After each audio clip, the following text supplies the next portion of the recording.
What up, everybody? My name is Ben Irwin, and this is the news that you may have missed over the weekend. On Friday, an original Apple I computer was sold at auction for $375,000. Hey, that's a lot of $5 footlongs. The machine still works and is one of only 200 original Apple I's built by Steve Jobs and Steve Wozniak in their garage in 1976. Now, let's head on down to Shriner, Texas, a small, docile town full of peace-loving, middle-class Americans, until last Saturday when a father spotted a man on his ranch, molesting his 5-year-old daughter. The father went bonkers like any of us would and proceeded to beat the abuser to death. At this point, the father has not been charged in any crime by police, including murder. In fact, the sheriff said this: "You have a right to defend your daughter. He acted in defense of his third person."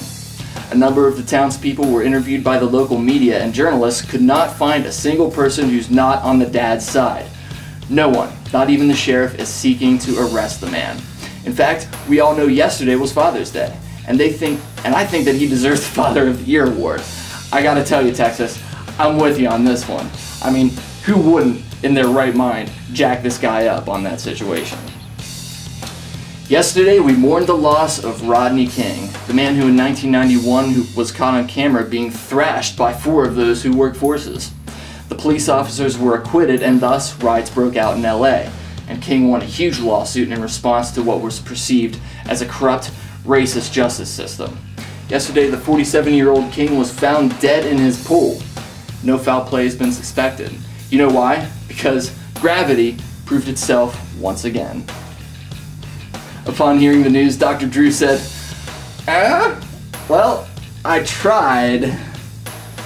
Finally today, in election news, over the weekend, Mitt Romney refused to say whether or not he would overturn Obama's controversial stopgap immigration policy if elected, even though he did duke all over it. Obama's measure would allow hundreds of thousands of illegal immigrants to avoid deportation if they came to the U.S. when they were children. Here are my thoughts on stopgap. The way we're going about it is all wrong. We should do it more like the NFL draft. We can pick the illegal immigrants who've been successful in their time in America and let them stay. No question about it, there are some illegal immigrants who've made America a better place, or at least made my apartment cleaner, or made a tasty pizza or two. Hey, I can't talk trash on the Mexicans. Some of them can make a hell of a pizza. What was I saying? Oh yeah. And in return, in this immigration draft, we'll give up some of the lower quality Americans, like the deadbeat dads and the crack whores. Let's see, we can also give you Chris Brown, we'll give you Rebecca Black, the Jersey Shore cast, hell, anyone you can have who's on MTV. And as an added bonus, we can give you Pat Robertson, Jesse Jackson, Jonas Brothers, Michael Moore, and finally, Bristol Palin. God, so much hating going on in this episode, so I'm gonna quit while I'm ahead. Do you have something to say about this episode? I'm sure you do. Head on over to YouTube to leave a comment or start a discussion with me directly on Twitter, @Benjamin Irwin. Thanks for watching, and I'll see you next time. Bye.